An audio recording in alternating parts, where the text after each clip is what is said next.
ఒక వ్యక్తి ఆయన కనుగొన్నాడు. ఏమని?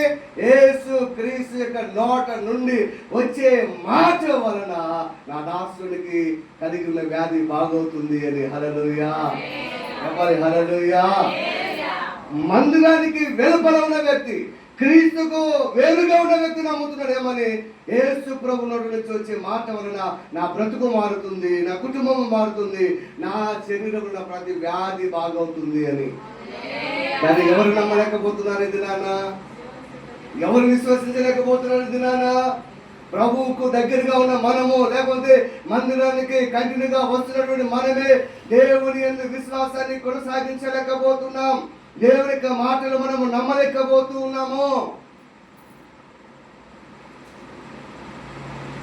విశ్వాసం కూడా మనకుంది, ఆ శతాధిపతికి ఎక్కువ విశ్వాసం ఉంది. ఎవరికి విశ్వాసం ఎక్కువగా ఉంది? శతాధిపతిగా మనక? నిజమే చెప్పండి, దయచేసి మనం గమనించాలి. దేవుడు అన్యాయస్తుడు కాదు, దేవుడు మనకు అన్యాయం చేసే దేవుడు కాదు.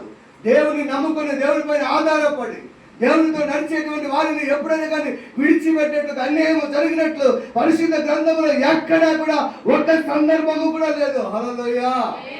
దేవుని నమ్మిన వారు, దేవుని విశ్వాసం వచ్చిన వారందరిని దేవుడు దీవించాడు, వారందరి బ్రతుకులను మార్చాడు, వారందరి జీవితంలో ఎన్నడూ చూడని గొప్ప కార్యములు యేసు ప్రభు ప్రతి నమ్మిన విశ్వసించిన ప్రతి వారి జీవితంలో దేవుడు చేశాడు. హల్లెలూయా, చెప్పండి హల్లెలూయా.